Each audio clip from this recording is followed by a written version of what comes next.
So yeah, like I was saying, like if you want to become a chef, you obviously you're going to have to apply yourself and go to try to go to culinary school, for 3, 4, 5 years, however long it takes to get your qualifications, and then hopefully go on to work in a decent restaurant and earn a decent living off being a chef, or opening up your own restaurant, your own food business, or whatever the case may be, and trying to make that profitable.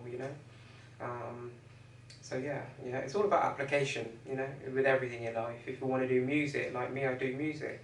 It's an investment, you've got to put your time and your money into, paying for studio time, paying for your instrumentals. If you're like me, you like to, work with certain producers, you've got to pay for your instrumentals, pay for your studio time, pay for your artwork, pay for your videos, pay for your promotion, pay for your marketing, pay for loads of stuff. So, it's an investment. It's like, whatever you do. It's like if you want to become a footballer and you're at a young age, you're really passionate about being a footballer, from a young age, you've got to apply yourself and you've got to try and play at least 4 or 5 times a week and try and become as good as you can possibly become, and trying to get into one of these football camps or leagues at a young age where you can be monitored by these scouts and these different people, to then go on to hopefully get recruited by one of these young under 12 like football leagues or whatever the case may be, to to hopefully then go on to become to play in the Premier League, or to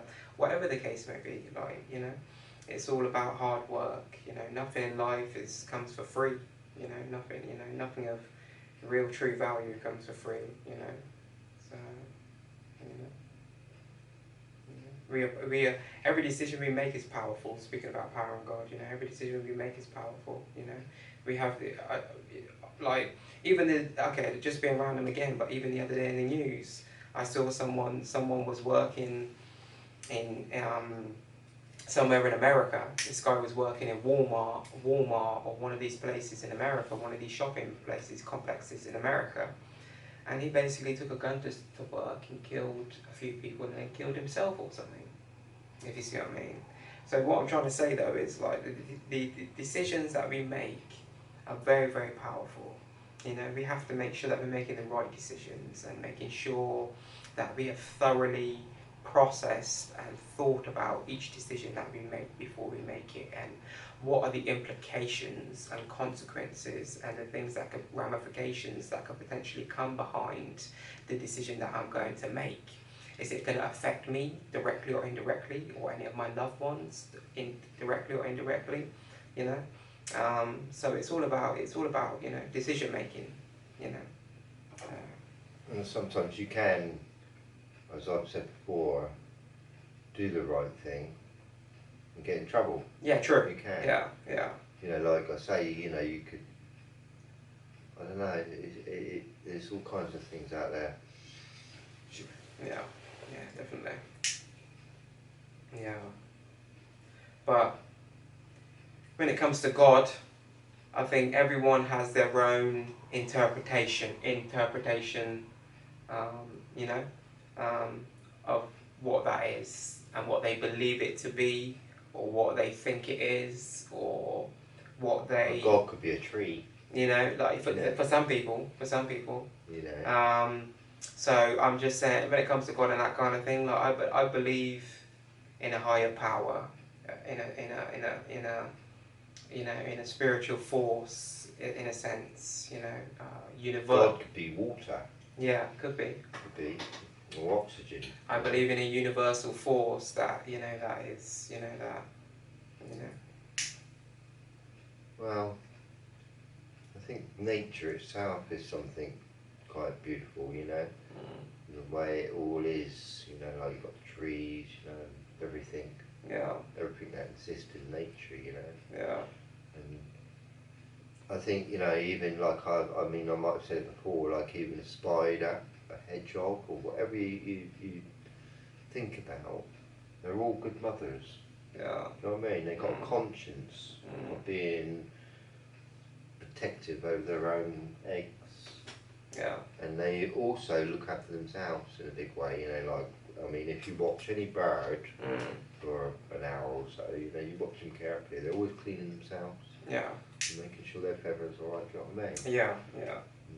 You know, I mean, when you watch two pigeons, right, you know, so I've got two pigeons live opposite me here, and when you watch them, right, in the evening, just as the sun's going down, sometimes they're sort of pecking each other, you know, Yeah. quite romantic, you know, and Yeah. the female sort of really sort of keeps pecking his cheek, Yeah. just like a woman would do your cheek, you know what I mean? Yeah. At home, whatever, you know, do you know what I mean? Mm. They're quite, they got feelings, you know, do you know what I mean? And they have these romance. Yeah. They've got a romance going, do you know what I mean? They don't watch TV because they've not invented electric, do you know what I mean? But they got the same conscious mind in a funny way. You know, conscience exists right through every little spider. Yeah. You know, a spider's got a conscience, I'm sure of it, you know, do you know what I mean? A little spider. Yeah. And as I say, they got this, you know, like, once they've laid some eggs, say, a little spider, they will protect it with their life. Yeah.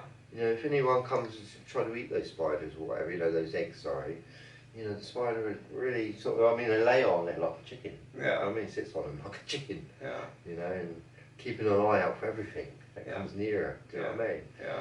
You know, they're not much different to what we are, in Yeah. a funny way, you know, but I know that we are a million times more advanced. Oh, of course, You know, yeah. we've invented electric, for goodness sake, do you know what I mean? Yeah. And we've become so advanced we actually control the whole animal world. And then trees and well, we've forests. become so advanced, mate, there's people out there that can control the weather. Well, we've become very You know? powerful. Human race has become so powerful. They control the sheep, Yeah. every chicken. Yeah. I mean, I heard in China or something, they've just made this skyscraper Yeah. that's going to farm, and it's ready now.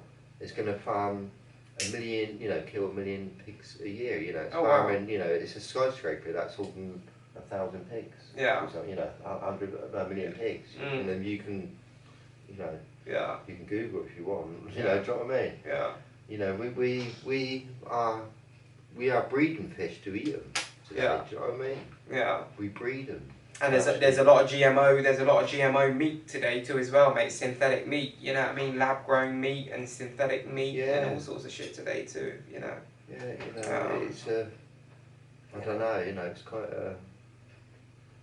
it's quite hard to take in, really, isn't it? You gotta be careful. You gotta be careful what you eat. Even me, mate. Like even for the longest time now, whenever I eat, generally most of the time, whenever I eat, mate, I'm cooking myself. If you see what I mean, you know.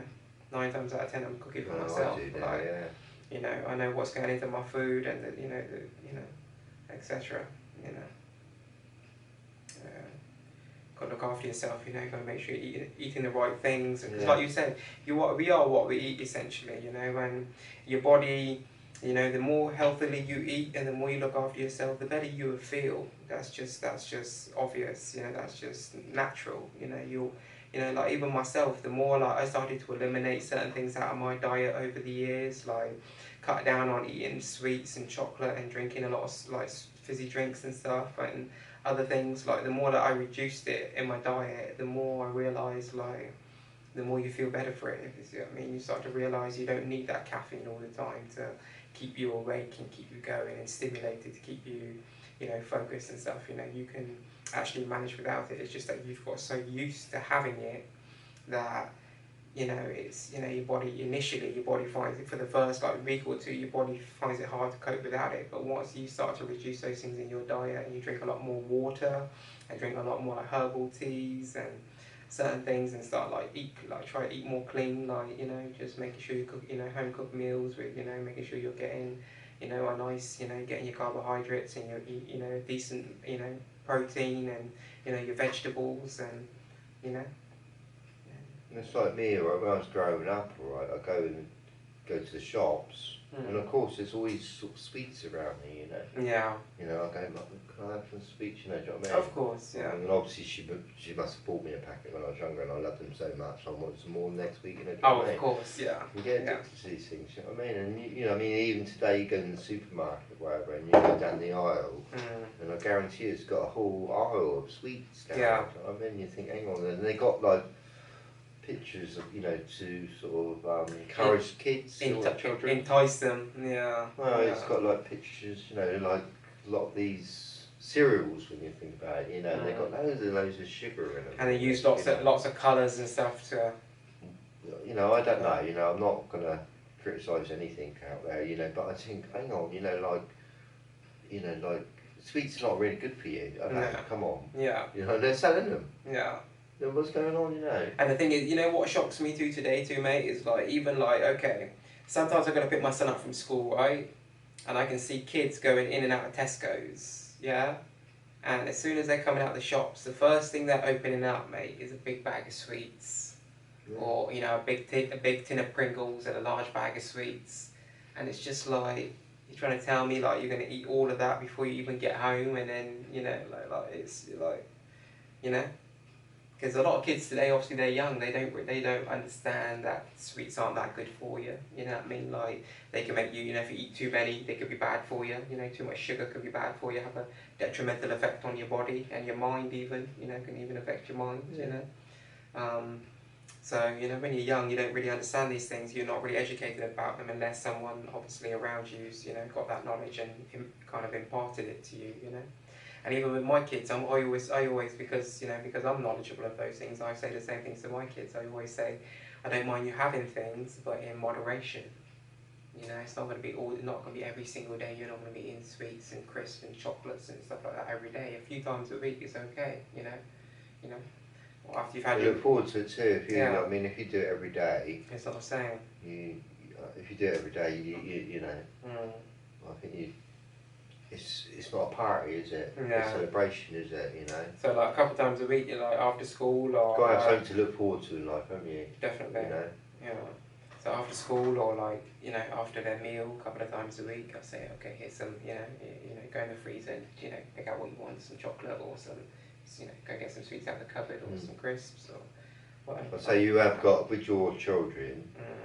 And when when my children were young, you have got to play some sort of God to them, you know. Oh, yeah. You know, or otherwise they will get out of control and start,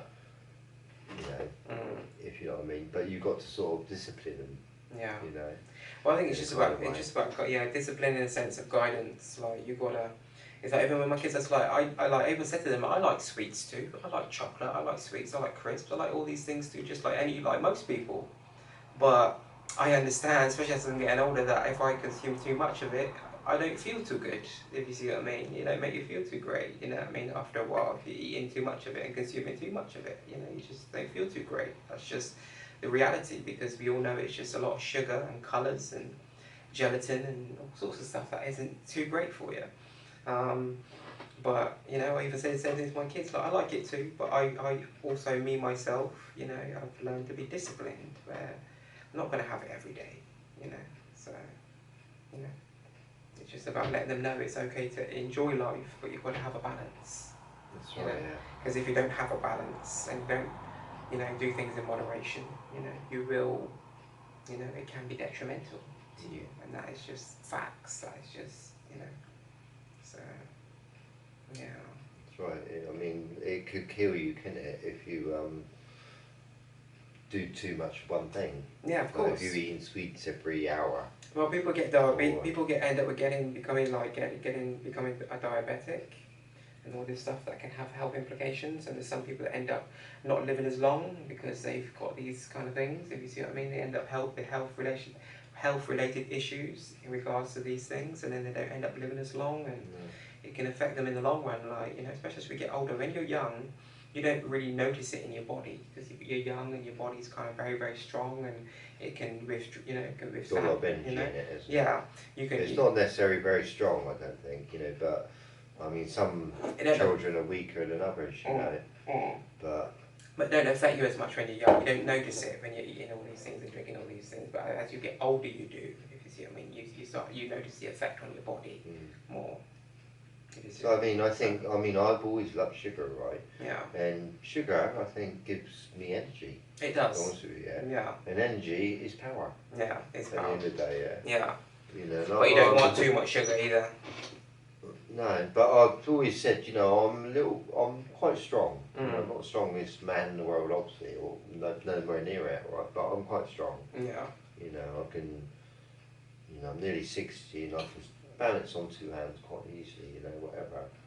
You know, like I used to sort of balance on one hand when I was younger, do you know what I mean? Yeah, but I've always been quite strong, you know, and that's one, I think one most important thing really. If you've got a lot of strength and a lot of energy in you, that's going to make you feel happy and make you feel powerful in life as well, I think. Oh, you know? yeah. I mean, if you're weak in bed and you're not very well and you're helpless, you're not very powerful at all. No. You know, and being dead is being completely, you know, no power at all. Yeah, in a way. In this world, anyway. In this world, yeah. You know, like life gives you power, doesn't it? Health gives you power. Health, life. Well, without life, there's nothing else, is there? I think health.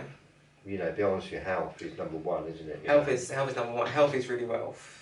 You know. Yeah. And as you get older, we all realise that you've got to look after yourself more. You've got to take care of yourself more. You need to be more conscious of you know, the decisions that we make, you know, in regards to our health, you know, and, you know, look after ourselves, get enough exercise, making sure we're getting our vitamins and our minerals and, you know, eating quite well and looking after ourselves, you know, eating food with sustenance and, you know, drinking enough water and other things, you know. Yeah, I think another thing is you've got to keep going and keep busy in life. You know? Yeah. With, you know, it's no good just standing still, is it? Like a tree. Yeah. You know, all day. Yeah. You know, and I think like the more you do really in one day, the more you're going to achieve. Yeah. You know, funny way. Not necessarily. You know, like for instance, like if you're working for someone, alright. You know, like for instance, I used to work at a supermarket, say, yeah. Yeah. And I used to work there nights. Yeah. Yeah, and I got there and I thought, wow, I'm going to be really good and I'm going to work really, really hard. Yeah. Yeah. And it don't matter how much you work, alright, you're going to get paid the same. Yeah. You know, and you're going to feel absolutely knackered at the end of the day, and they're not going to give you any more money for what you do. You know? So if you're working for someone, I'd suggest that you relax. Yeah. Go to the toilet every hour if you can. Do you know what I mean? Yeah. You know, and brush your teeth in their time. Do you know what I mean? Yeah. You know, that's what I used to do anyway. Yeah. You know. Yeah. Don't do it in your time. I never sort of like wake up in the morning and brush my teeth before I go to work. I used to go to work, put my uniform on when I got there. Yeah. Go to the toilet and brush my teeth. You know. Yeah. Quickly. You know. Do you know what I mean? You do it in their time. You know, not. You know, you've got to be clever. I think. You know. But like in your own time, I think it's important to do as much as you can. Yeah. Now, how I look at it, right, mate, as long as you do your job when you're at work, as long as you do your job to the best of your ability. And you keep your boss happy. You're doing what you're supposed to do, if you see what I mean. You're doing exactly, you know, you're doing what you're supposed to be doing, and when you leave work, you know, everything is done, kind of thing. Like, you know. Well, at the end of the day, you've got to keep your boss happy. It don't matter, like, as long like, there's some people, even at work, like, I notice people, like, even people that I work with right now, right, mate. There's people that I would never say anything anyway, because I'm not that very inclined, you know. I would never say anything. But I notice people Skyping all the time at work. Yeah, of course. Yeah. I notice. I used to do it. I notice workers. I notice sometimes, like even okay, let's see. I'm just going to use one of the housekeeping, say for example. And it's someone that where I work, there's a person that works in the housekeeping. Every now and again, I might catch that person kind of like lurking in the corridors, like, you know. And as soon as someone comes, they kind of like walk off and start going, you know, going off around the corner and pretending like they're busy, you know, and doing something, you know. And it's quite obvious there, you know. It's not, you know. And when you catch the person doing that multiple times, you know, they're not, you know, something's not, you know. They must be, you know, must be shirking, not working, if you know what I mean. But, you know. I think it's, you know, there's tons of different jobs out there, isn't there? Do you know what I mean? You could be making red paint, yeah. You know what I mean, all day, for the rest of your life, you know what I mean? Some people have, or, yeah. You know, there's so many different jobs out there, I think, you know, today. Yeah. It's mind-boggling, really, when you think about it. It is. You know, making socks all day, or making shoes, you know, the list goes on. Yeah. You know? Yeah, it's true. And like I say, you know, I've said so many times, we are living in a world where there's so many different, TV. Yeah. That's given hundreds of different jobs, you know. Yeah, definitely. For the number of different people, you know. Yeah. Whether it's in acting or lighting, or makeup or whatever, you know, do you know what I mean? Yeah. You know, and even making makeup, that people do that. you know, they earn a living from making makeup, you know. True. So there's a big, great sort of, I think, like a factory, I call it, you know. We've created a factory, really, Yeah. you know. But I think, like, nature itself, that's a very powerful thing. Oh, for sure. You know, you know, to me, it's kind of God itself. You know, it's Yeah. alive. You know, Yeah. every bit of grass, every flower. You know, and yeah, it's a beautiful, powerful thing, nature. You know, like I said, people forget that they're nature too. Do you know what I mean? You know, We are. That's very facts. powerful people are too. I think, like, every individual today having a soul, really, you know. And some people have got a soul, right, but they're not, you know, they're not woken up even. Do you know what I mean? Yeah. Not even that. It don't matter how old they are, they're woken up. Do you know what I mean? But some, you know, some children are very intelligent. Do you know what I mean? Whatever. Yeah. You know, as long as I think you've got 5 senses that work. You know, like your ears, your eyes. These are all different intelligence, really. You know, like say your memory and your imagination is a place that sort of is reading everything you're doing constantly. Do you know what I mean? And trying to sort of like your imagination brings all that information in every day that you go by. You know, it's like being in a camera in a kind of way. You know that you're recording everything. As soon as you wake up, whatever you do, you're on record. Yeah. You know, and you might go somewhere, you know, for the day, get on the bus or whatever, you know, and go there and go, you know, and then at the end of the day you've recorded it all in sound, in smell. Do you know what I mean? Yeah. Then you wake up next day and you're gonna do another recording. You know, and you're taking all this in. And as you're getting older, you think,